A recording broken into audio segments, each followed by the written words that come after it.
bom dia a todos que estão assistindo hoje nesse nosso webinário sobre a militarização de escolas no Brasil. Eu sou Luiz Fernando Ferri, sou presidente da Associação Brasileira de Ensino de História. Esse faz parte de um ciclo, de webinários que tem a intenção de adensar, de acumular discussão sobre vários assuntos que são fundamentais para a área de ensino de história, tanto para a pesquisa, quanto para o ensino, quanto para a melhoria, para o aprofundamento do ensino de história. Nós já tivemos um primeiro webinário sobre militarização com o professor Rafael Sadi, de Goiás, que Goiás é o estado que mais tem avançado esse projeto da militarização de escolas, e com o professor Luiz Caputo, que é do Paraguai, e que falou um pouco da experiência desse processo também no norte da Argentina. Nós vamos ter hoje com a gente os professores Jorge Santos e Rudá Risse.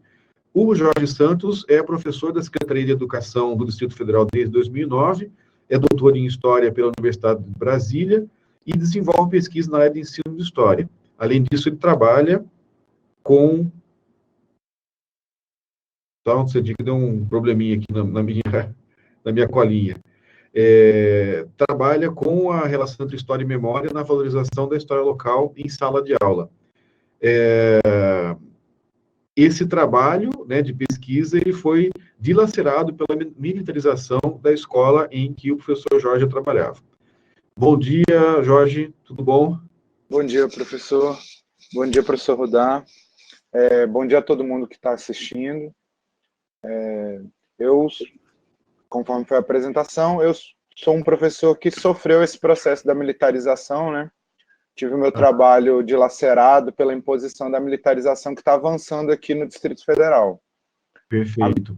E conosco também está o professor Rudá Risse, que é sociólogo, doutor em Ciências Sociais, presidente do Instituto Cultiva, e ele foi o elaborador do programa Comunidades Educadoras, que foi premiado pela Unesco como uma das 17 experiências educacionais exitosas do mundo.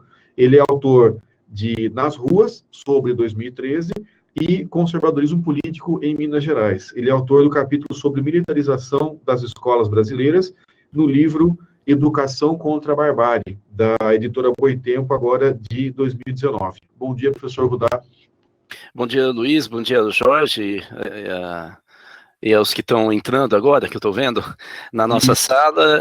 Para mim é um prazer estar aqui. Eu venho discutindo um pouco esse tema da militarização em função das consultorias que nós damos para sindicatos de professores e diretores de escolas públicas do Brasil. Maravilha. Obrigado, muito bem-vindos os dois, muito bem-vindos aí os nossos espectadores que estão chegando aí para o nosso webinário.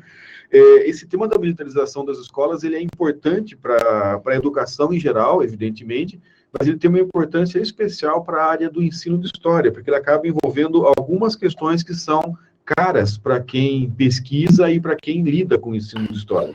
A notícia mais recente que nós tivemos tem a ver com a Olimpíada Nacional, a Olimpíada de História do Brasil, que é promovida pela Unicamp, que envolve aí centenas de jovens e de professores no Brasil todo, e nessa edição houve uma decisão da coordenação dos colégios militares do Brasil, de que os jovens desses colégios não poderiam participar da Olimpíada de História do Brasil, porque a Olimpíada fugiria do projeto pedagógico desses colégios. E a gente fica tentando imaginar o que é isso, qual que é o problema. Quando a gente olha para a prova, ou para as provas da Olimpíada de História, a gente percebe que tem duas características básicas. Uma é o desenvolvimento do senso crítico a partir da busca de informações, ou seja, os jovens têm um desafio e eles saem atrás de documentos, de informações, de dados, fazem a sua própria pesquisa. Então, autonomia, desenvolvimento do pensamento crítico, não sei se isso incomoda. E outra coisa que é muito forte é que essa Olimpíada relaciona bastante, ela insiste bastante sobre as questões contemporâneas. Então, relaciona muito o ensino, as questões do presente com as questões do passado. A gente fica perguntando se isso é incômodo, se isso é problema para algum projeto pedagógico. A gente já teve, até na Associação Nacional de História também, um confronto com essa coordenação dos colégios militares brasileiros, quando a Folha divulgou o livro didático que eles utilizavam, que era um livro didático que, no nosso ponto de vista, não seria sequer aprovado pelo Programa Nacional do Livro Didático, né? Além da exaltação e da ocultação dos desrespeitos aos direitos humanos durante a ditadura militar, o livro ainda colocava uma visão de história completamente superada sobre a história do Brasil como um todo, especialmente sobre o papel dos militares ao longo dessa história. Então, todo o avanço que a gente já teve na historiografia nesse período todo, século XIX, século XX, ditadura militar, acaba sendo sonegado para esses alunos, né? Quando a gente soma ainda a uma outra questão que se refere à memória e à comemoração, a gente tem, tanto no governo Dilma, né, a indicação da presidenta para não comemorar o 31 de março, quanto agora, né, no começo do governo Bolsonaro, a indicação do governo, do presidente, para comemorar o 31 de março. Então, esses são uma série de fatores que tornam, além de todos os outros, né, que se referem especificamente ao campo de ensino de história e que são o gancho aí que puxa a nossa atenção para refletir sobre essa questão, sobre esse problema, no âmbito da Associação Brasileira de Ensino de História. Então, sem mais delongas, sem mais introdução ao tema, eu queria passar, então a gente combinou, né, de começar com o professor Jorge, que tem uma experiência direta como professor de uma escola que foi militarizada, e daí, na sequência, a gente passa para o professor Rudá, que tem uma reflexão mais ampla, mais geral aí sobre o tema da militarização. Então, queria passar para o professor Jorge, para ficar à vontade para a sua apresentação. Bom, mais uma vez, bom dia para todo mundo. Obrigado pela oportunidade aqui de estar compartilhando minha experiência. Aqui no Distrito Federal, a gente está sofrendo muito com essa questão da militarização, né? Ela está em andamento. Ao contrário do estado de Goiás, por exemplo, onde esse processo já vem há bastante tempo, há cerca de 20 anos, aqui no Distrito Federal, ele começou no início do ano. A minha escola foi uma das 4 escolas que foi militarizada no início do ano, mas agora, no fim de semana mesmo, sábado, a gente teve um recrudescimento assim, do processo, porque houve uma nova votação para se militarizarem mais 6 escolas. E o governo do Distrito Federal tem uma preocupação de criar uma fachada de que esse é um processo democrático, né? E em 2 das votações, a comunidade escolar decidiu que não queria a militarização. Aí, mesmo assim, o governador Ibanez Rocha, do MDB, resolveu impor a militarização porque ele disse que as votações tinham caráter apenas consultivo. Isso acabou levando à queda do secretário de Educação, né? Ele foi trocado por um novo secretário, e o governador está colocando muito essa questão de que resistir à militarização é esquerdismo. Ele está vindo com todos esses chavões de culpar o sindicato, dizer que a gente está politizando e ideologizando o processo, quando, na verdade, não existe diálogo nenhum. Então, essa máscara que eles tentavam criar de que havia alguma democracia no processo, ela acabou ruindo com essa imposição do governador agora. Porque, na verdade, se eu for buscar o processo da minha escola, no início do ano, assim, o governo não teve a preocupação de fazer essa votação. A gente realizou uma assembleia escolar, fomos vitoriosos na assembleia escolar, e mesmo assim a militarização tinha sido imposta na minha escola, o SED 308 do Recanto das Emas. Eu até coloquei um mapa do Distrito Federal aí, para as pessoas terem uma noção. O Recanto das Emas é uma cidade satélite periférica aqui do Distrito Federal, e dentro dessa cidade satélite, eu trabalhava dentro da periferia dela, na periferia da periferia. A minha escola, o SED 308, é essa cruzinha azul aí, ó. Mas a gente trabalhava atendendo as chamadas quadras 500, que são uma zona mais nova da cidade, foi formada a partir de loteamentos, né? E o público, a gente atendia um público carente, uma comunidade que tinha muita necessidade dessa escola. E entre as grandes mentiras que eles contaram para vender essa ideia para a comunidade, eles reforçavam a ideia de que a escola ia ter uma melhoria, que os alunos iam ter mais disciplina, que ia resolver problemas de violência que existem realmente na comunidade, mas eu quero destacar que a nossa escola não era uma escola com problemas de violência. Eu trabalhei no SED 308 durante 10 anos da minha vida, desenvolvi todo o meu processo de pesquisa, e de ensino nessa escola. Assim, eu posso dizer que eu me tornei professor mesmo lá, e para mim foi muito triste ver todo esse trabalho ser feito terra arrasada dele. A escola tinha vários problemas, sim, ela precisava de mais investimento, ela precisava de mais professores, mas a gente vinha desenvolvendo vários projetos para melhorar a realidade da comunidade a partir da escola. No ano passado, inclusive, depois que eu retornei eu tirei uma licença em 2016, 2017 para concluir minha tese de doutorado, que é sobre a história do Recanto das Emas. A minha tese é um desdobramento do trabalho que eu desenvolvia na escola, onde, num primeiro momento, os alunos realizavam entrevistas com as avós para conhecer a história da família e a história da cidade, e a partir dessas histórias de vida, a gente costurava uma história local, uma história da cidade. Na minha tese, eu também realizei algumas entrevistas, e eu tive a preocupação de retornar com esse trabalho para a escola, para ele não ficar simplesmente um livro empoeirando numa estante, né? Eu queria muito que esse trabalho retornasse para a comunidade. Então, ao longo do ano passado, a gente fez um trabalho de convidar esses avós para irem à escola da palestra, para ampliar esse projeto, e, inclusive, a gente desenvolveu um projeto político-pedagógico maravilhoso, com participação da comunidade, onde os pais, os alunos foram ouvidos, onde a nossa ideia era cada vez mais abrir as portas da escola para a comunidade, fazer com que a escola fosse um agente transformador dessa comunidade. Só que, infelizmente, tudo isso foi apagado, né? Boa parte da equipe que trabalhava na escola foi convidada a se retirar. Nós já não estamos mais trabalhando nessa escola. Hoje em dia eu estou trabalhando na escola do lado, que é essa outra cruzinha vermelha aí que tem no mapa, que é o CEF 113. Hoje em dia eu já estou vivendo uma segunda parte do processo da militarização, que eu estou recebendo na minha escola nova alunos da minha escola antiga que estão sendo expulsos pelo processo da militarização. Porque eu diria que a maior dor que eu sinto com o processo, assim, além de eu ter perdido o trabalho da minha vida por conta da militarização, mas o que mais me dói é que eles convenceram a comunidade que ela estava ganhando uma escola melhor, quando, na verdade, essa comunidade está perdendo uma escola. Porque a partir do ano que vem o ingresso na escola vai ser por sorteio, então as pessoas que moram próximas da escola vão perder o direito de colocar os filhos dela nessa escola. E, para agravar o processo, existem 2 processos de expulsão dos alunos que já estão acontecendo. Um é do aluno indisciplinado, o aluno que não se enquadra, que é esse aluno que eles dizem que eles vão resolver os problemas dele. Na verdade, esse aluno acaba sendo transferido para outras escolas. E também tem o processo daquele aluno que é um bom aluno, que não é indisciplinado, que é um aluno tranquilo, com bom rendimento de nota, mas que ele não suporta essa rotina militarizada. Essa coisa de ficar batendo continência para o professor todo dia, de ter que ficar meia hora todo dia em pé, no pátio, em posição militar, enquanto há o hasteamento da bandeira, e no turno da tarde, quando os militares tiram a bandeira.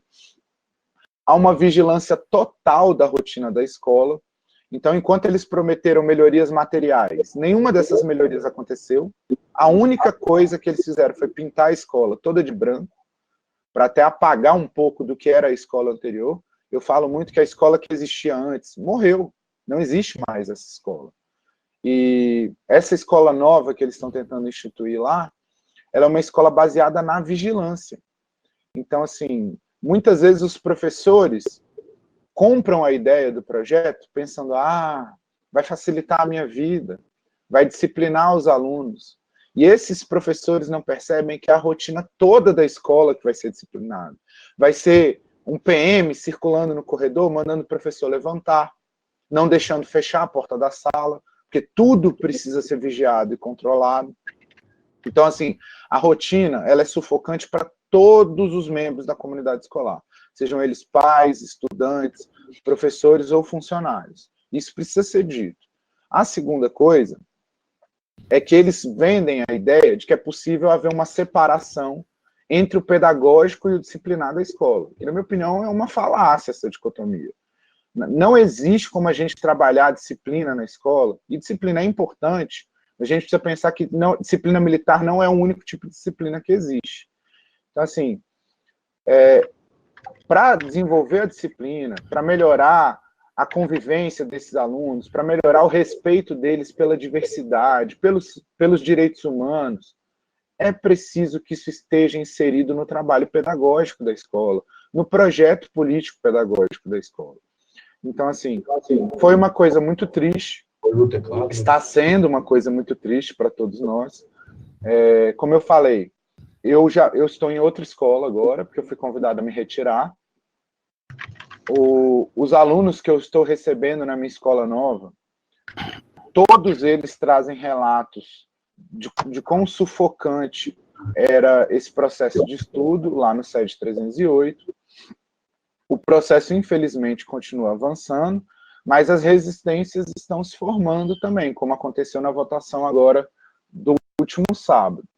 Então, assim, eu gostaria que as pessoas, ao refletirem sobre essa questão da militarização, elas também pensassem um pouco como a gente está se relacionando com a sociedade nessa questão da militarização. Porque, de repente, parece que a militarização virou a tábua da salvação da educação. Vamos colocar 20 PMs na escola e isso vai melhorar os problemas da educação, que são inúmeros. As escolas têm diversas necessidades. A gente gosta de dizer aqui no DF, por exemplo, que o projeto é colocar de 20 a 25 PMs ou bombeiros nas escolas. Qualquer dessas escolas que recebesse mais 20 professores para trabalhar, estaria com certeza tendo um ganho no trabalho que ia ser desenvolvido nessa escola. Eles dizem que investem R$200 mil nas escolas, mas esse dinheiro é só para pagar a gratificação dos PMs. Eles prometeram que iam construir piscina, que os alunos iam ter aula de música, que eles iam doar as fardas, mas nada disso aconteceu. Então, assim, existe um interesse político mesmo, de diversos grupos. Assim, eu também quero destacar aqui que aqui, por exemplo, a militarização está sendo tocada pelo MDB, pelo governador Ibanez Rocha. Mas se a gente olhar o caso do Brasil como um todo, a gente vai ver partidos de diferentes espectros políticos recorrendo a essa questão da militarização também. Então, assim, a gente precisa, assim, de união, é claro, mas a gente precisa pensar muito bem esse projeto, porque ele não só está vindo para impor uma violência constante no cotidiano dessas escolas, como ele está apagando várias conquistas que a gente teve ao longo dos anos. Infelizmente, demorou muito tempo para a gente conquistar, e eles estão apagando isso com uma velocidade muito grande. Aqui no DF, a gente tinha a lei da gestão democrática, que envolvia a eleição dos diretores, dos supervisores da escola pela comunidade escolar, e agora a gente está passando por um momento onde o governador está tentando tirar essa lei, por exemplo. E o próprio processo da militarização está atropelando essa lei. Então, assim, é uma coisa muito difícil. Eu diria assim, da minha experiência, é a pior coisa que eu vivi em escola. 2 anos atrás eu estava aqui na Ampu de Brasília, escutando os professores do Goiás, falando da violência da militarização no cotidiano deles, e eu, inocentemente, pensando que isso era uma coisa distante da minha realidade. E hoje, 2 anos depois, eu estou aqui vivendo essa situação de ter todo o meu trabalho apagado por isso, de ver os meus alunos sofrendo com isso. Quando eu fui para a Ampu de Recife agora e falei que eu ia falar, denunciar a militarização, buscar ajuda, teve uma enxurrada de alunos e ex-alunos que entraram no meu Facebook, me mandaram e-mail, torcendo, pedindo, suplicando para que a gente tentasse tirar a militarização do SED 308.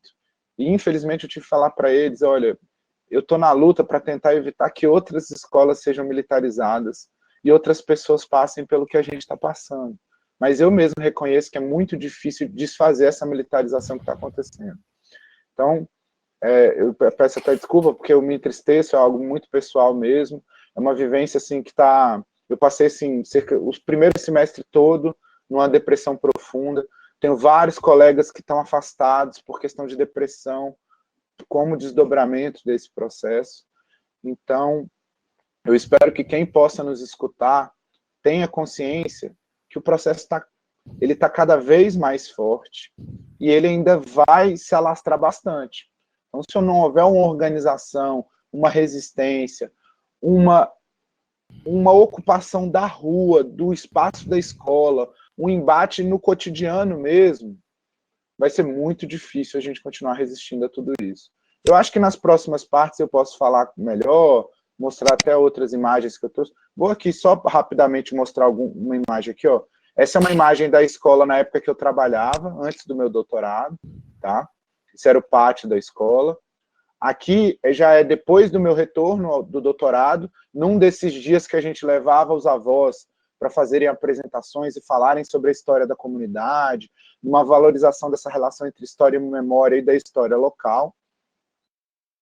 Isso aqui é uma aula minha ano passado, no 6º ano C. Então, essa é uma turma em que eu dava aula de 6º ano no ano passado. E essa é a mesma turma, esse ano, que já é uma turma de 7º ano, já na realidade da militarização. Tá? Aí, obrigado. Eu acho que depois eu posso falar mais coisas. Perfeito. Muito obrigado, professor Jorge. Acho que a gente vai ter uma série de questões aí, né, diante dessa experiência prática de viver na carne essa situação. E aí eu vou passar agora, portanto, ao professor Rudá para a sua exposição, e depois, no final, a gente abre para as perguntas, então. Ok, bom dia, obrigado. Bom, muito impressionante o Jorge citando, e a gente vê as fotos aqui, né, do pessoal, né, ainda mais quando a gente pensa em adolescente, que é justamente uma fase que você começa a construir a noção de justiça, você impor a regra, o que desconsidera o processo de construção justamente dessa autonomia da noção do que é justiça, né. O duro é isso, os militares nunca estudaram nem Piaget, imagina então se vão compreender o que eles estão fazendo, né. Eu resolvi aqui fazer em função até do depoimento do professor Jorge, eu resolvi fazer um outro caminho. O caminho aqui que eu escolhi foi o seguinte: tentar entender qual que é a base cultural que nós temos no Brasil, qual que é o caldo de cultura que acaba gerando em certa porção, certa parcela da população brasileira, um certo apoio a isso, né? Ou que acaba também ingressando esse tipo de proposta, até mesmo em governos declaradamente progressistas, como é o caso da Bahia, ou Ceará, o Piauí, né? Então, assim, eu queria trabalhar um pouco isso e depois fazer um apontamento sobre a concepção pedagógica dos militares, né? Qual é a confusão conceitual que eles têm em relação à educação.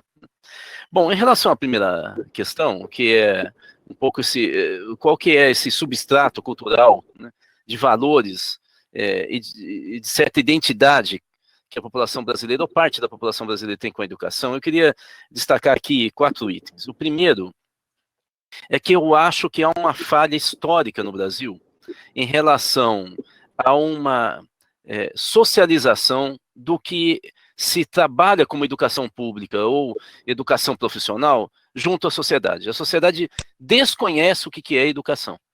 E quase sempre, quando nós participamos de discussões com pais, por exemplo, há uma confusão entre a educação que se desenvolve na família e a educação que se desenvolve nas instituições de ensino.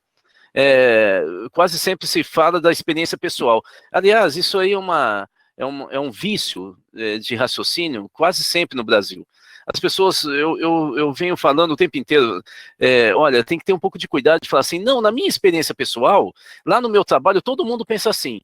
Bom, o problema é que nós estamos num país de 200 milhões de habitantes, e você falar no teu local de trabalho que tem, sei lá, no máximo no departamento 50, e aí você aferir uma conclusão a partir de 50 pessoas, é negar a ciência. Então, nós temos essa certa dificuldade, eu acho que no Brasil, primeiro para entender o pensamento científico de uma maneira geral, mas no caso da educação, não se entende claramente o que é o processo de ensino-aprendizagem, como que se dão as fases de desenvolvimento humano, às vezes até no campo progressista há uma confusão, achando que é possível conversar com criança de 5 anos sobre ética, ou seja, há uma certa banalização do debate educacional no Brasil, e aí isso abre uma porta para, vamos dizer assim, a proposta irmã da militarização, que é o homeschooling. Ou seja, a ideia de que a escola em si é um mal e que a educação se faz em casa. A ideia dos militares é um pouco essa, né? É que a escola é um mal, ela está tomada por pessoas desqualificadas, que não sabem gerar rigor, então ela tem que ser tomada por uma instituição repressora, que tem como seu foco de atuação a repressão, para que ela coloque ordem na casa, né? Essa ideia do homeschooling, eu quero voltar um pouco nela, tem muito a ver com essa confusão de que em casa eu posso ensinar todo mundo, como se a educação em casa gerasse possibilidade de você lidar com a heterogeneidade social, com o respeito ao outro, de tal maneira que se desconhece que nós não nascemos humanos, a gente vai se tornando humano na medida que a gente ouve o outro, o diferente, seja através do livro, seja através do esporte, seja através da arte, o que for, ou seja, através da linguagem, né? É a linguagem e a troca de impressões que nos torna humanos. Então, a gente é mais humano na medida que a gente lê mais, ouve mais, e em casa eu vou ouvir os de sempre, né? Ou seja, eu me desumanizo, mas a sociedade brasileira não tem essa discussão acumulada por culpa nossa, dos educadores, né? Nós não militamos socialmente. A gente, quando milita, a gente milita dentro do sindicato, dentro de uma visão corporativa. E eu vou dar um exemplo para terminar esse primeiro ponto, que é o Sindicato Nacional da Educação da Austrália. O Sindicato Nacional da Educação da Austrália fez um debate nacional sobre política educacional. E, inclusive, eles conseguiram impor uma lei na Austrália em que qualquer tema relacionado ao trabalho do professor tem que passar por uma consulta à categoria através do Sindicato Nacional. E o nosso sindicato quase sempre só discute salário, uma ou outra questão educacional, mas quase raramente envolve de fato a sociedade num debate sobre quais são as estratégias educacionais que o país tem que defender. Então, a primeira coisa é que nós somos muito fragilizados para nos contrapor a políticas como essa de militarização, que é a negação da educação, né? Porque nós não criamos um caldo de cultura na sociedade para construir uma estratégia educacional que seja um consenso social. Fica uma questão de especialista. O segundo ponto, que eu acho que isso cria também uma cultura social que abre as janelas para a militarização, que é uma sociedade extremamente violenta. Aí eu queria destacar dois subitens desse item. O primeiro, só lembrando que nós somos os campeões mundiais de linchamento. Nós temos um linchamento por dia no Brasil. Isso é um dado da USP, do professor Zé de Souza Martins, um sociólogo muito conhecido, né? E isso demonstra, para não citar vários dados, como que nós somos uma sociedade que ela tem, vamos dizer assim, na sua lógica cotidiana, a violência, né? Poderia citar aqui o caso do assassinatos de adolescentes por arma de fogo que são negros, né? Mas aqui seriam muitos dados. Esse eu acho que já é bem esclarecedor. O segundo subitem dessa questão de sermos uma sociedade violenta é como que os diretores de escola tentam abafar os casos de violência no interior da escola. Com exceção de algumas técnicas de mediação de conflito, mas que não atinge a maioria das escolas brasileiras, nós temos, quem faz pesquisa sobre violência escolar, sabe como diretores de escola subnotificam casos de bullying, por exemplo. É muito difícil fazer pesquisa sobre esse tema, e não é só a escola pública, mas também é escola particular. Simplesmente eles sonegam informação, não tem cadernos ou qualquer tipo de instrumento de registro, e você tem casos isolados, por exemplo, inclusive de pais, e isso vem aumentando, né, que atacam diretores porque recolheram o celular do aluno que ele estava usando na sala de aula, ou professores. Então nós não conseguimos construir fora projetos muito específicos que combatem a violência escolar, nós não conseguimos construir uma leitura muito nítida sobre qual é a situação de violência nas escolas. Então, quando chega a uma situação alarmante, como é o assassinato, por exemplo, que ocorreu agora na cidade de Suzano, em São Paulo, na Grande São Paulo, aí essa explosão daquele fato espetacular e essa tragédia acaba nos assustando como se nada acontecesse nas escolas. E aí nós temos que tomar uma atitude exemplar, tópica. É daí que nasce a ideia da militarização. Ou seja, acho que há uma sociedade violenta que na educação a gente não quer discutir isso. Como se a escola fosse uma redoma e nela não tivesse não estivesse maculada pelo que ocorre na sociedade. De novo, é um erro nosso, sem dúvida nenhuma, e dos dirigentes da área de educação. Eu faço pesquisa há muito tempo nessa questão da violência escolar e é muito difícil você ter uma série histórica das instituições de ensino que registrem esses casos, né? Nós temos que recuperar isso com entrevistas, grupos focais e iniciar uma série histórica a partir da intervenção de pesquisa que a gente faz. O terceiro ponto que eu queria destacar é a influência anglo-saxônica na gestão escolar brasileira. Ou seja, a visão, só lembrando que com a Guerra Fria, os Estados Unidos, através de muitos programas, e eu destacaria o ponto 4, ele passou a financiar cursos para professores brasileiros em currículo e gestão, só nos 2 itens, nos Estados Unidos, baseados nas teorias de Bobbitt. A ideia do conceito de gestão anglo-saxônica é essa ideia racional em que você tem que ter uma ordem na sala de aula e uma ordem curricular fundamentada em pré-requisito. Então, isso significa que a sala tem que ser retangular, que o professor fica na ponta desse retângulo com uma mesa enorme, os alunos ficam alinhados em fila, de tal maneira que todos eles só enxergam o professor, e a porta de saída ou entrada da sala de aula fica ao lado do professor, para constranger o aluno a sair lá do fundo, se ele estiver no fundo, atravessar a sala inteira para sair da sala. Ou seja, há toda uma estrutura arquitetônica. Os corredores não são corredores de sociabilidade, são corredores de ligação de uma área externa às salas de aula. E aí o que acontece é que nos horários de intervalo de aula, você não tem atividade educativa. Você tem um pandemônio, quase sempre, onde aí sim se descarregam os casos de bullying, né, da escola, né? Então, assim, nós temos uma organização que não é uma organização latina. Nós não nos organizamos quando a gente senta num auditório em fila. Você pode ver, vai começar um debate, as pessoas se sentam em grupos, por afetividade, porque nós somos indígenas, nós somos africanos, e nós somos latinos, né? Meio italianos, portugueses, espanhóis. Nós não somos racionais como os anglo-saxões, né?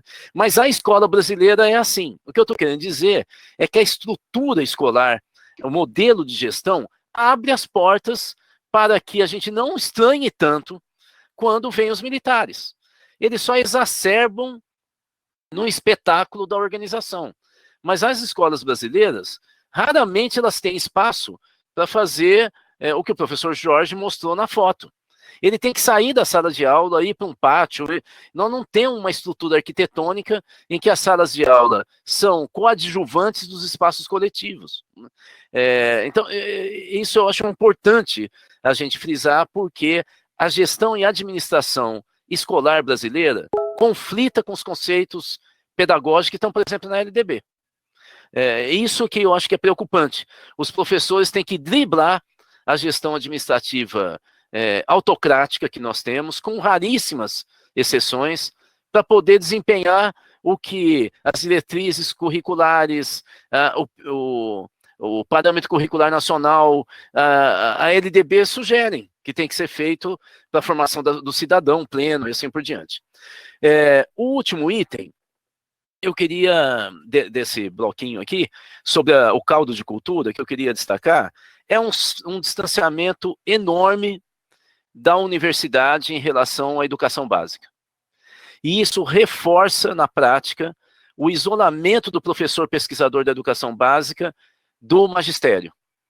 Porque ele fica isolado. Nós não temos uma discussão clara sobre pesquisa como ensino, com raras exceções de educadores que vêm trabalhando o tema. Então, não existe uma discussão clara. E depois que nós tivemos uma mudança do processo de pós-graduação no Brasil, né, tanto de acesso como de conclusão, nos anos 90, em que se acelerou rapidamente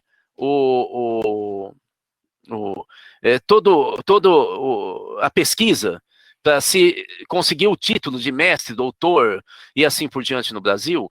Então, nós vamos ter jovens doutores que ingressam no magistério sem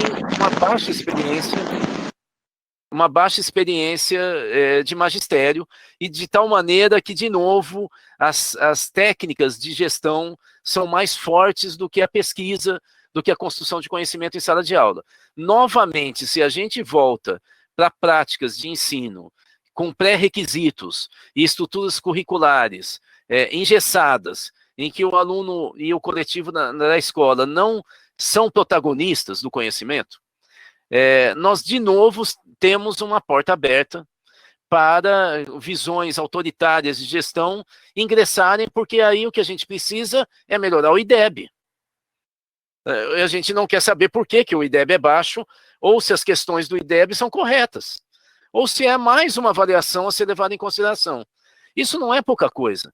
O IBGE acaba de publicar uma série histórica em que se identifica plenamente que o principal fator de desenvolvimento de desempenho escolar no Brasil, na educação básica, é a mãe. É o nível de instrução da mãe e o envolvimento dela com os filhos. Não é o pai. Alunos que moram só com o pai têm metade das notas dos alunos que moram só com a mãe em qualquer lugar do país, em qualquer faixa de renda. Então, e há outros dados que corroboram isso. Mães que têm 4 anos de ensino regular, seus filhos em qualquer lugar do Brasil têm 3 vezes maior média do que os alunos cujas mães nunca estudaram.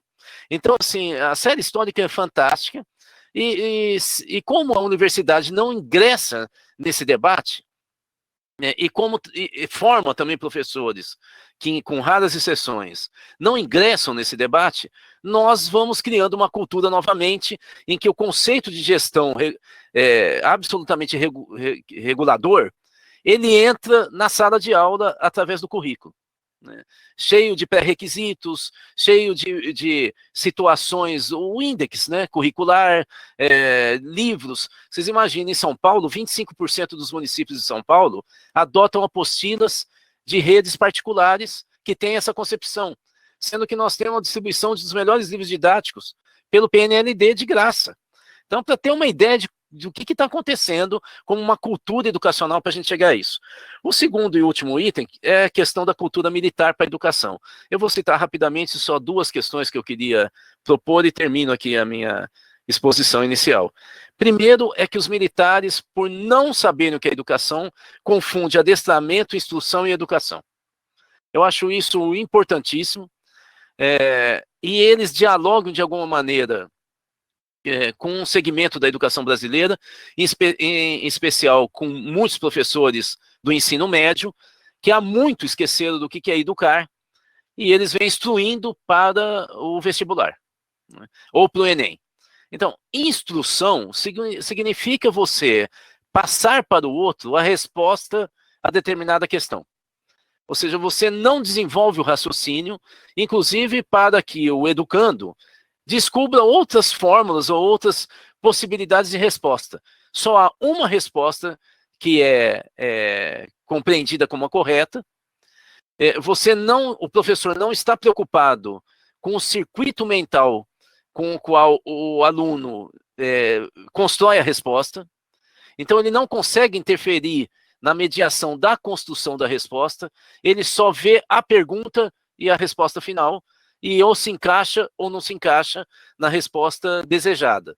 Ora, essa é a visão de grande parte dos professores de ensino médio no Brasil, que é diferente de ensino fundamental, que é muito diferente de educação básica, de educação infantil. A educação infantil quase sempre se baseia no construtivismo, ou em Freinet, ou algo desse tipo. A ensino fundamental 1, né, ela se aproxima da educação infantil. O ensino fundamental 2 se aproxima do ensino médio, que já não tem mais educação e instrução. O que os militares fazem é dialogar entre instrução e adestramento mesmo. Ou seja, eles acham que impor a ordem cria efetivamente uma pessoa que se autocontrola, que se autogoverna. Ora, é uma contradição. Se eu pego e imponho essa lógica de fora, como é que eu compreendo por que eu tenho que agir? Numa situação diferente da sala de aula, eu não sei o que fazer. Ou então eu vou recorrer para a violência. Então, assim, o que os militares não entendem é que, ao tentar adestrar, eles estão criando uma bomba relógio que pode explodir na rua. Porque eles vão aprender que quem não segue uma norma muito rígida, ele está errado e tem que ser punido. Porque ele é um mal.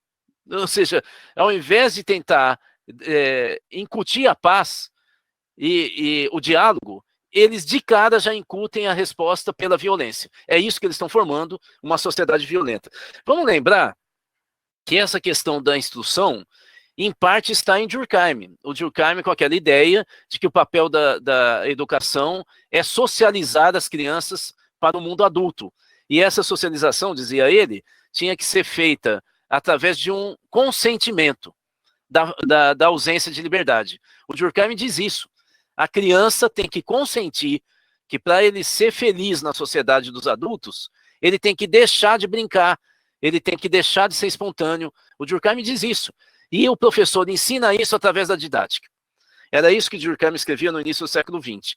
Muitas escolas e educadores no Brasil pensam desse jeito, que o papel e o discurso dos militares é exatamente esse. Finalizando, eu queria só citar aqui uma preocupação grande que eu tenho e a minha equipe nas assessorias e consultorias de escolas brasileiras, que é uma certa cultura invertida o tempo inteiro. Os professores, na sua maioria, em especial em escola pública, detestam o Estatuto da Criança e Adolescente e falam que ela é permissiva.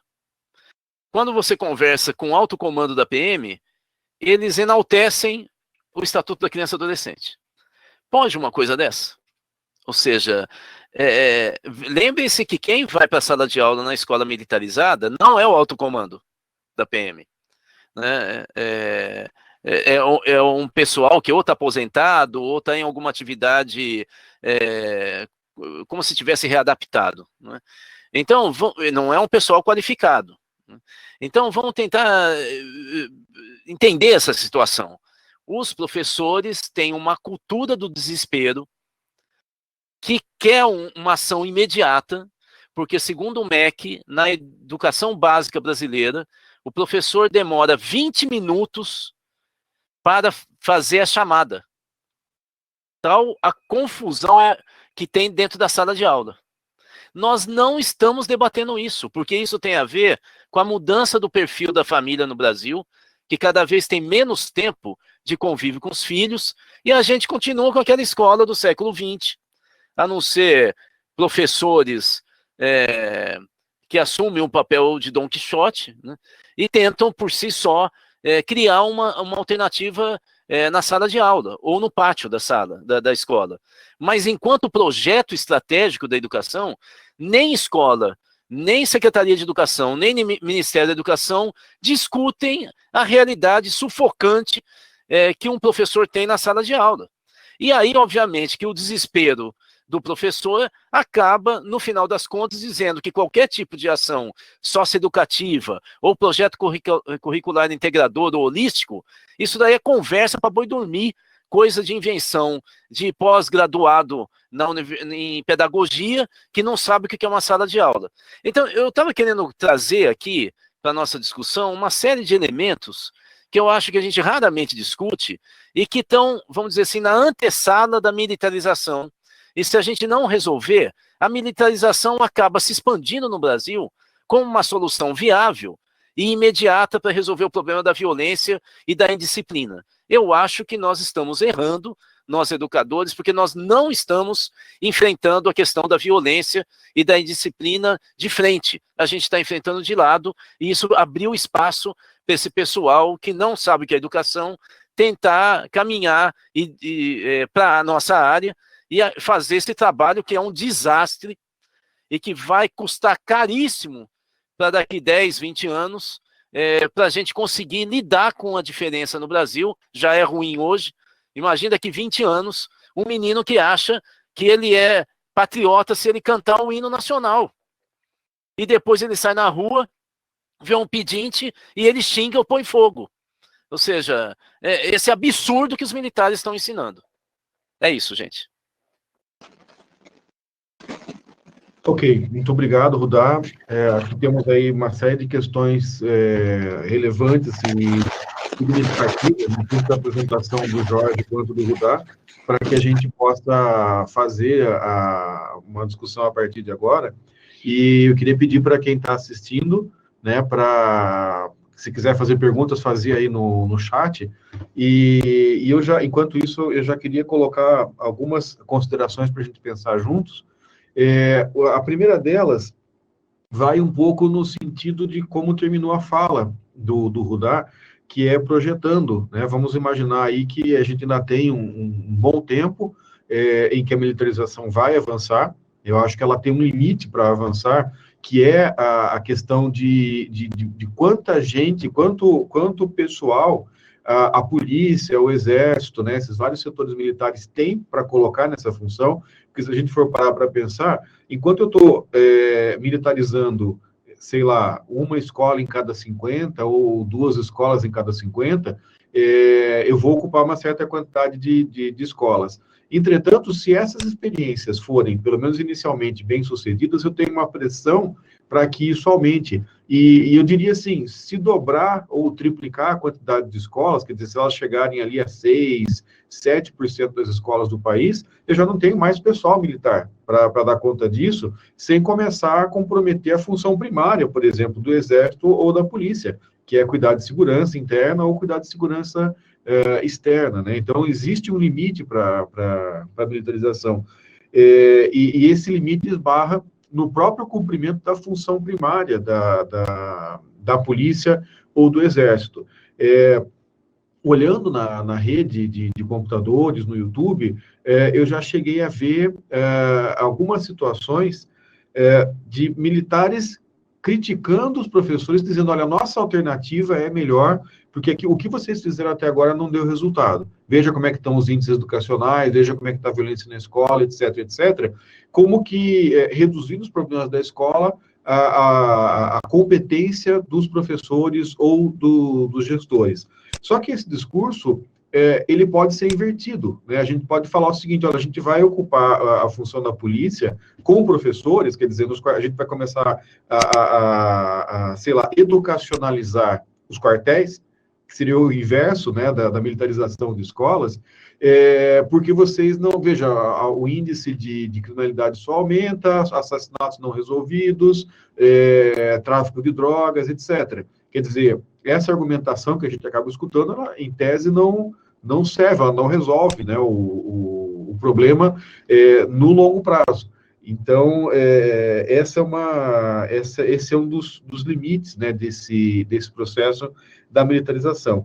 Agora, um outro fator para a gente repensar se efetivamente, né, até que ponto esse processo da militarização resolve os problemas na profundidade. Também é um pouco na perspectiva de que vocês já falaram, né? E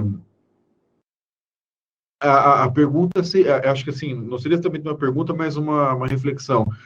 Nós, pelo que se está anunciando, nós já sabemos que esse processo não vai dar certo. Quer dizer, as escolas militarizadas não vão conseguir resolver os problemas que se propuseram na educação, porque eles estão afetando ou estão agindo sobre uma parte dos problemas e não sobre o conjunto. É isso, quer dizer, eu estou fazendo o raciocínio correto? É esse o caminho? Jorge? Isso, tá aberto. Eu não estou ouvindo. Para mim foi maravilhoso. Assim, tocou em tantos pontos fundamentais que as pessoas ficam tangenciando. Jorge, o microfone está muito longe da sua boca. Desculpa. Melhorou? Sim. Então, assim, a fala foi maravilhosa. Assim, tocou em muitos pontos que eu acho que as pessoas ficam tangenciando.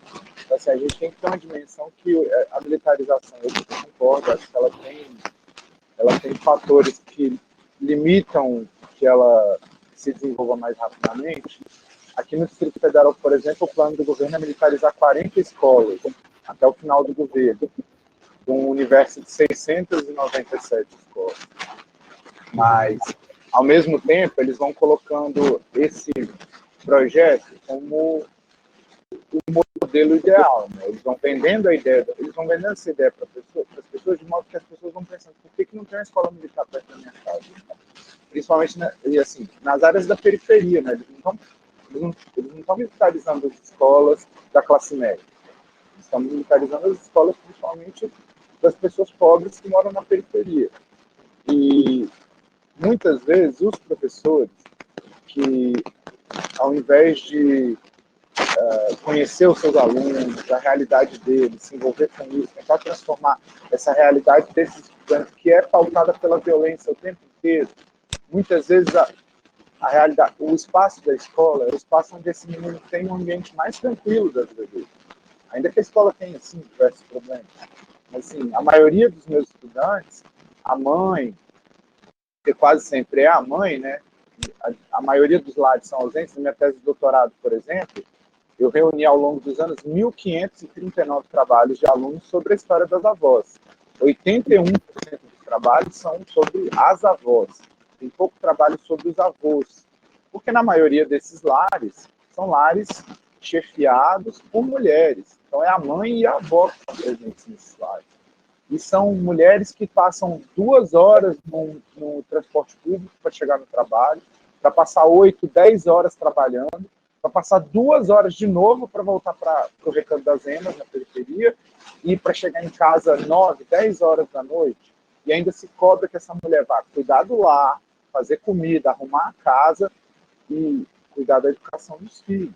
Então, assim, essas pessoas estão sendo massacradas pelo cotidiano que a gente vive, e os militares ainda, o vice-presidente, o alto comando do governo aí, não tem pudores de dizer que essas mulheres são as culpadas, que elas estão formando bandidos na casa delas, para justificar essa ideia de que são os militares que vão resolver salvar tudo. Então, assim, eu acho que uma outra questão dentro disso é que esses militares que estão indo para a escola são pessoas afastadas, são pessoas que estão de licença, que não estão podendo exercer a função policial e estão achando que pode pôr essa pessoa na escola. Uma coisa que eu tenho também conhecimento pelo contato da escola é assim, que os próprios PMs que estão sendo colocados na escola não estão satisfeitos. Eles esperavam assim, que fosse a gratificação que eles recebem, porque é um trabalho mais fácil. Eles falam isso abertamente. E, assim, embora o alto comando, que chefia o processo, esteja vendendo que está tudo maravilha, dentro da própria corporação eles estão enfrentando problemas. Eu conheço PMs que já pediram para sair das escolas, e fora o despreparo, que a gente tem vídeos, eu tinha ideia que já está circulando isso no YouTube, é fácil acesso, por exemplo. Tem um vídeo famoso do 77 da Finlândia, quem quiser procurar no Google, tem ele fácil de achar, que é um PM dentro de sala de aula, ocupando o espaço do professor que faltou, e aí o PM entra em sala, e ele está fazendo pregação para os meninos, cantando linhas de louvação. E quando isso foi denunciado para a Secretaria de Segurança, porque embora eles chamem de gestão compartilhada, o que as escolas passam do controle da PM, da Secretaria de Segurança, a PM disse que não foi nada demais. Que, na verdade, ele estava ali ocupando o tempo dos alunos, que isso faz parte do projeto, que não havia erro nenhum no que eles estavam fazendo. gente tem casos aqui já dos PMs, assim, jogarem spray de pimenta nos meninos, mobilizarem os alunos. Então, assim, há um completo despreparo dessas pessoas para lidar com a realidade cotidiana da escola. E eu concordo com você, na verdade, acentua o modelo de educação que a gente tem. Seu microfone está batendo na sua camiseta. Nós não vimos o final. Eu concordo com você que isso acentua o modelo de educação que a gente tem.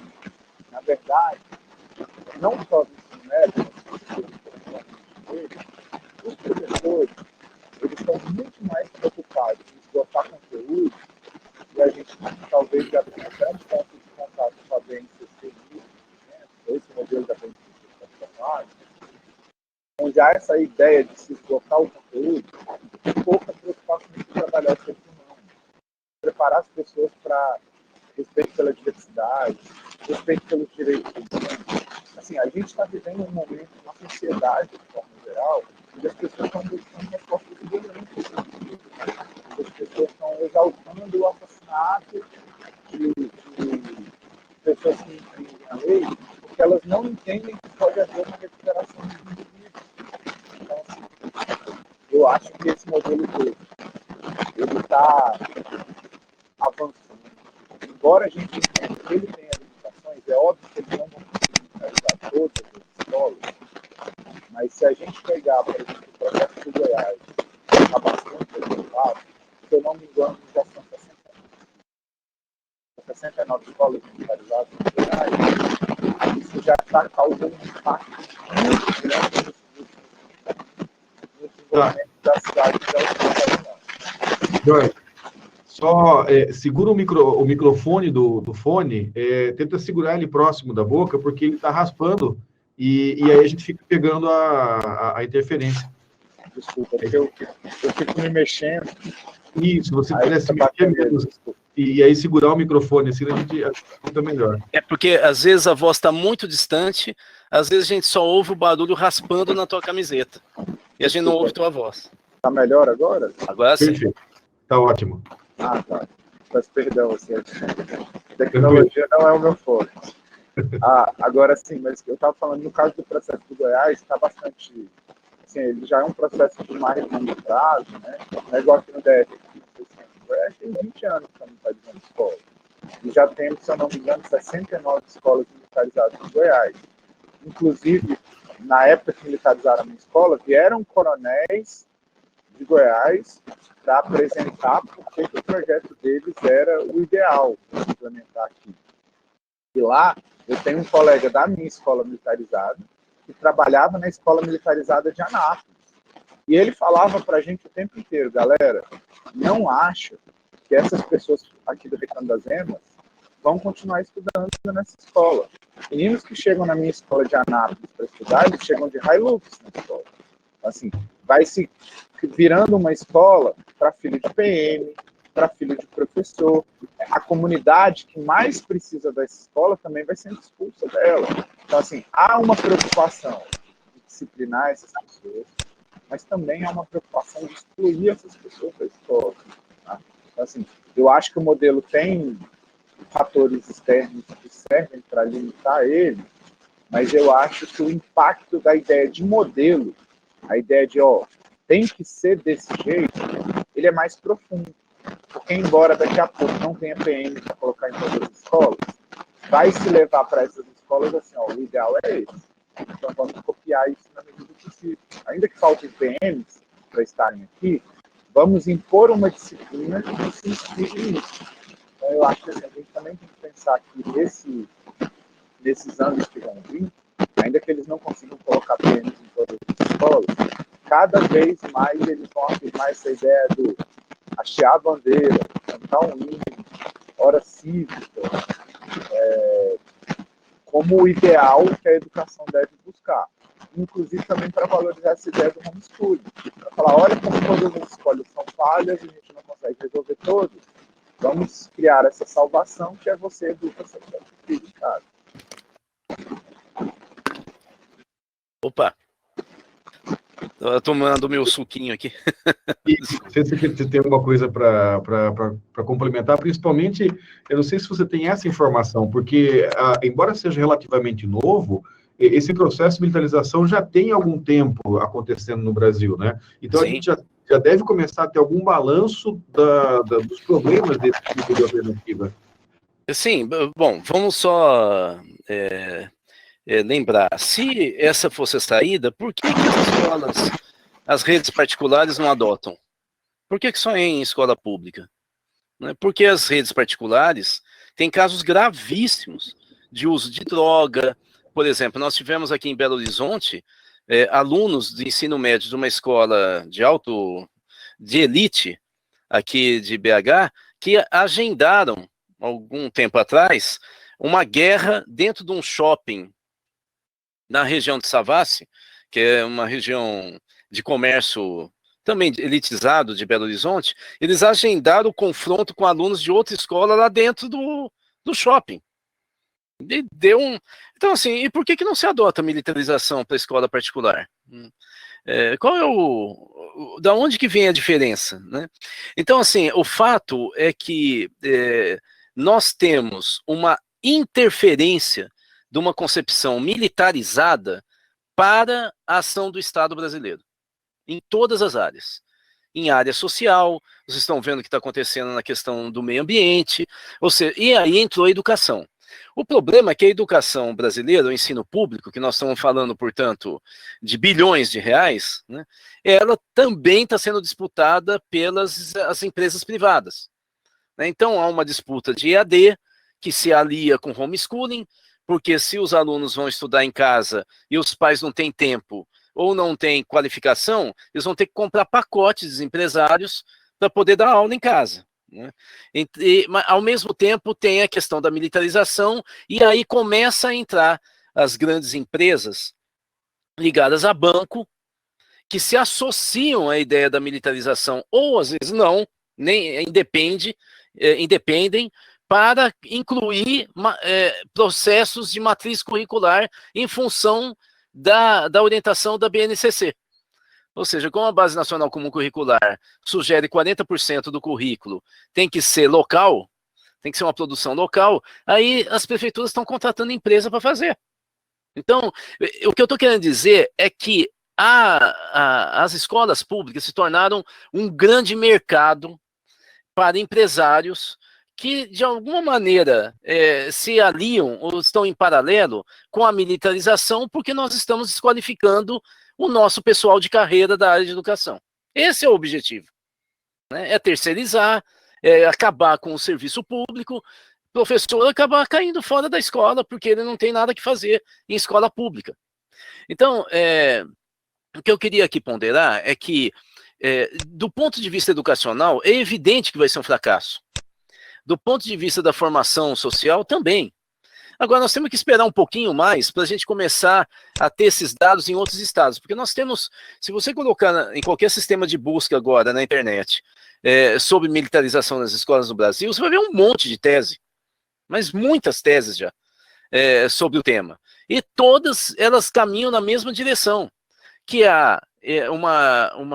se forjam as notas nessas escolas, que, na verdade, ou elas já vinham com notas altas, e aí se fala que a militarização é que melhorou, ou então só os alunos com notas mais altas ficam na escola, o restante é expulso. No caso, aí, o professor Jorge foi convidado a sair, mas ele pode falar da quantidade de alunos que também é convidado a sair, se ele não se comporta como eles querem que se comportem, inclusive com notas. Mas o que eu estou querendo dizer é que, além dessa loucura, a professora Juliana perguntou até onde que eles assumem os cargos de gestão. Em muitas escolas públicas se divide a gestão em gestão pedagógica e gestão disciplinar e administrativa. Essa gestão administrativa fica na mão de militares da reserva, e alguns militares dão aulas em algumas disciplinas correlatas à gestão militarizada, como é educação moral e cívica e assim por diante, nessas áreas. Né? Que ensinam até como se comportar, como cruzar a perna, como pentear o cabelo, e assim por diante, né? Ou seja, é aquela ideia de que nós somos selvagens no Brasil, e aí os militares vêm ensinar a gente a ser humano, né? Então, o que eu estou querendo dizer é que, primeiro, nós já temos dados mostrando a farsa que é o resultado pedagógico da militarização. Mas acontece que a gente está abrindo espaço, essas teses não repercutem, porque nós estamos abrindo espaço, é isso que na minha fala eu tentei reforçar, junto à sociedade civil, para que ela tenha a ideia de uma crise na educação, de um colapso total. Então, os cortes de verbas públicas para os institutos federais e universidades federais corroboram essa imagem de caos total na educação, e aí você vem com empresas e militares para salvar as escolas. Eu acho que é isso que a gente tem que entender. Não é a gente falar, vai dar errado, tal, e tem dados já mostrando que dá errado, porque há um discurso catastrofista no Brasil, em todas as áreas, economia, meio ambiente, educação, saúde, que acabam fazendo com que o brasileiro exija uma solução imediata. E aí vem os pacotes. É isso que eu estava querendo dizer, que eu acho que é o maior perigo.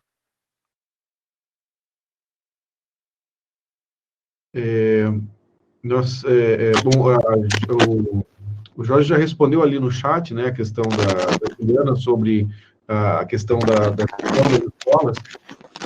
Eu acho que a gente, de certa forma, abordou, eu acho que foi muito interessante, porque a gente abordou por outros ângulos a questão da militarização de escolas, diferente do que a gente teve no webinário passado, que também está disponível, né, no YouTube da associação. Eu só queria ver, então, né, se tem alguma questão. Bom, a Juliana colocou, e talvez a gente possa responder falando mesmo, né, se tem diferença entre colégio militar e escola militarizada, né?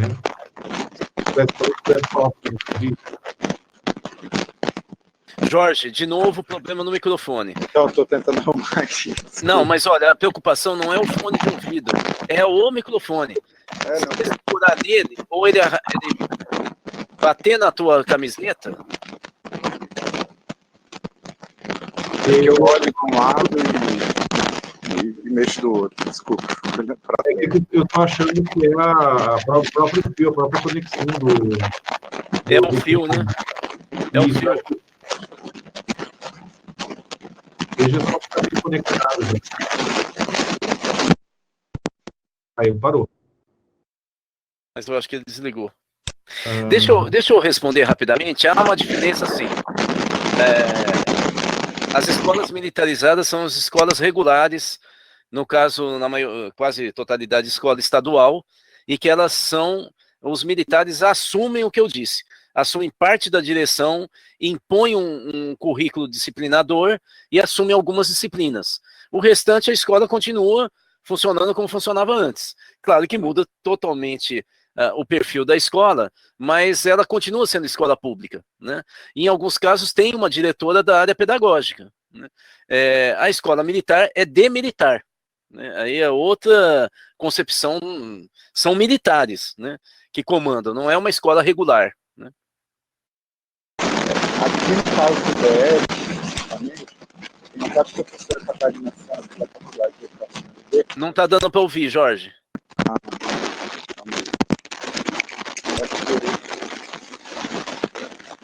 Perdão.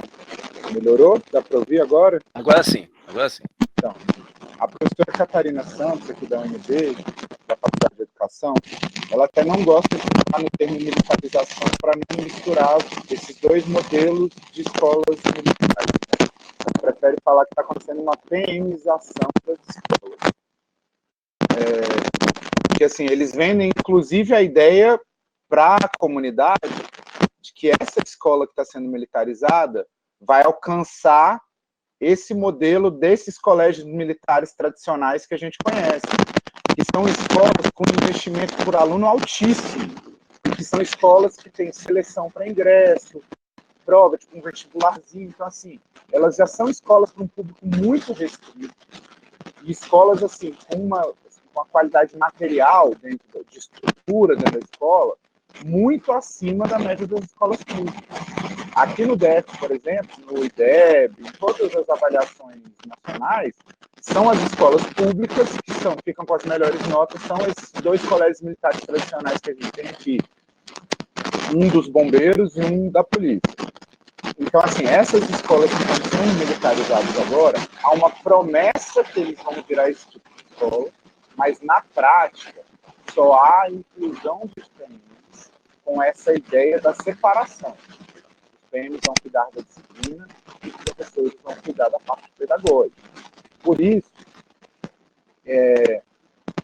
eles chamam de gestão compartilhada, porque eles dizem que a Secretaria de Segurança vai cuidar de algumas coisas, do administrativo da escola, vai cuidar da organização e tudo mais, e que os professores ficariam livres para poderem se concentrar na parte pedagógica da escola.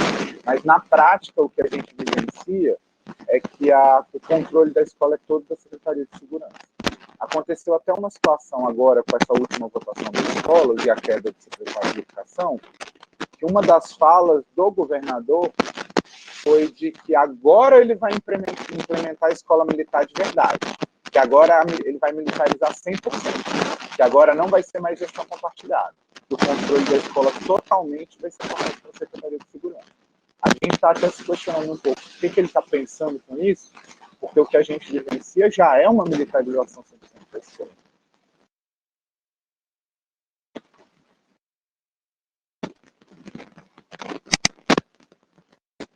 Bola para vocês fazer os finais. Eu não consegui ouvir. Nós não temos mais questões, eu vou passar... Eu poderia falar só de uma coisa? Sim, por favor. Bem rapidamente. É que você, inclusive, no começo da sua fala, mencionou a questão da Olimpíada de História, e eu queria só fazer uma observação. Eu participei vários anos da Olimpíada de História como professor, participei esse ano, inclusive, não tive a oportunidade de estar lá na conferência sobre a Olimpíada de História que aconteceu. Na minha opinião, é a melhor política pública de ensino de história que a gente tem no Brasil hoje, a Olimpíada de História. Ela é algo maravilhoso mesmo, tem que ser incentivado, tem que ser valorizado.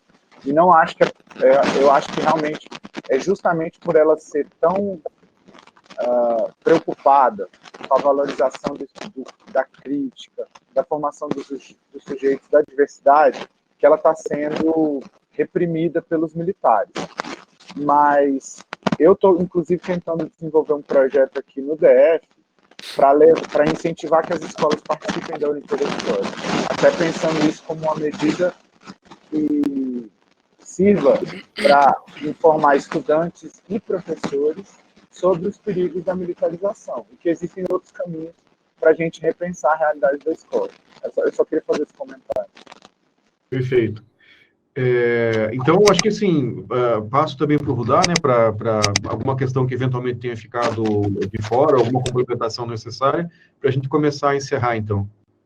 Bom, eu quero agradecer aqui essa oportunidade de falar duas questões. A primeira é que nós vivemos, nesse período, uma escalada da violência e da intolerância no país. A educação não poderia ficar distante disso.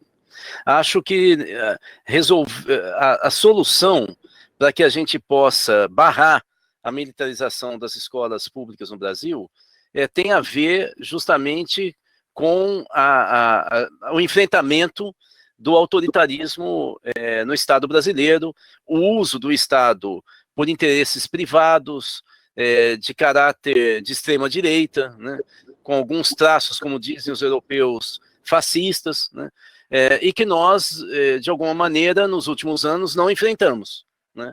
Nós ficamos na ideia da ampla coalizão, das alianças com setores estranhos, né? Aqueles que os eleitores elegeram para presidir o país, né? Com uma conciliação de interesses, e aí nós não mudamos a política, pelo contrário, abrimos os porões para que esses esqueletos retornem.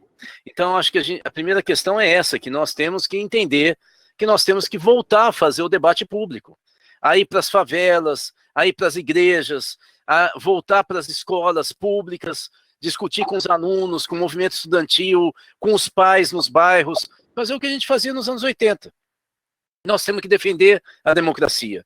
Na medida em que os valores hegemônicos da sociedade forem os valores democráticos, nós vamos enfrentar a militarização, porque nenhum pai vai querer que o filho seja militarizado se não é escolha dele. Se ele quer ser jogador de futebol, se ele quer ser músico, se ele quer ser médico, ele não tem necessidade nenhuma de se formar profissionalmente como um militar. E é isso que os militares não entendem. Eles acham que a sociedade ideal é a corporação deles, né? Bom, se fosse assim, não teria tanto suicídio, né, de policial, né? A segunda questão que eu queria deixar aqui é o contraponto, quer dizer, é o bumerangue voltando nos militares. Os militares brasileiros estão se arriscando violentamente a se deslegitimar. Primeiro com a ocupação, que felizmente ficou só no Rio, com a ocupação do Rio de Janeiro para tentar segurar o tráfico. E vocês sabem no que deu. Nessa tragédia, que governador fica dando pulinho, comemorando 6 tiros. Isso nunca foi tiro de elite. Quem conhece bem a polícia, sabe que quem é atirador de elite dá 1 tiro, e normalmente na cabeça, e não 6.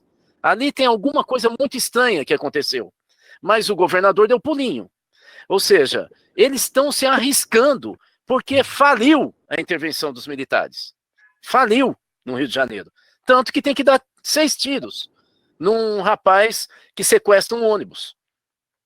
Ou seja, continua tendo sequestro, né? O pior agora é a educação. Ao eles entrarem na educação, eles estão colocando a corporação em risco, porque eles vão fracassar. Nós não estudamos uma vida inteira a educação, como funciona a mente, por que em tal faixa etária os alunos são mais rebeldes, o que tem a socialização deles fora da escola a ver com o comportamento na escola, o que acontece com egressos do ensino público. Ou seja, ele não fica estudando e analisando aula, os alunos, para chegar alguém que nunca estudou e achar que na base da pauleira, do hino nacional, e ficar em pé com a mão nas costas, isso educa uma sociedade. Eles vão fracassar e vão colocar em risco de novo uma corporação e uma instituição que é das mais importantes para a democracia brasileira, que são as Forças Armadas. E são as organizações militares, como é o caso da PM, que são organizações militares estaduais. Nós estamos colocando em risco os aparelhos de repressão para a segurança pública, porque eles estão entrando em área que eles não conhecem. E que eles estão fracassando. E isso nós temos que discutir com os militares. Tem que falar, vocês não são partido político, vocês não foram eleitos, não tem formação para isso, é melhor vocês voltarem para o quartel para fazer o que vocês sabem fazer. Cada um no seu canto. Porque senão nós vamos realmente, como você propôs, Luiz, como uma espécie de brincadeira, a gente vai ter que ir para o quartel para ensinar eles como é que eles fazem o trabalho deles, já que eles fracassam o tempo inteiro. Imagina, quase que fomos para uma guerra com a Venezuela, aí o Brasil descobriu que se a gente atacar a Venezuela, nós vamos ser massacrados, porque a Força Aérea venezuelana é 5 vezes mais poderosa do que a nossa. Então, assim, onde que está a qualificação deles, que eles falam que são tão bons? Eu acho que é isso que deve nos preocupar. Que nós temos que discutir com a sociedade a volta à democracia no Brasil, plena, e, em segundo lugar, a gente voltar à profissionalização das forças de repressão para elas entenderem qual é o papel delas, porque elas não entenderam e eles estão achando que são poderes moderadores ou partido político. Cada um no seu lugar. É isso. Obrigado. Obrigado, Rudá, pela participação. Valeu mesmo. Jorge, não sei se você quer fazer uma consideração final aí, alguma coisa que tenha faltado falar? Segurar o microfone. Eu quero agradecer bastante pelo convite, professor. Quero agradecer ao professor Rudá também. Foi muito instrutivo, assim, para mim. Foi um grande momento. Eu queria deixar só uma última fala, assim, de quem... Assim, justamente nesse sentido de... A gente precisa estar em contato com a sociedade. A gente precisa estar no chão da escola, a gente precisa estar nas igrejas, a gente precisa estar junto da sociedade para discutir isso com ela. Não adianta a gente ficar também, os professores, pensando, isso é um problema nosso. Eu tive meu trabalho obliterado por isso.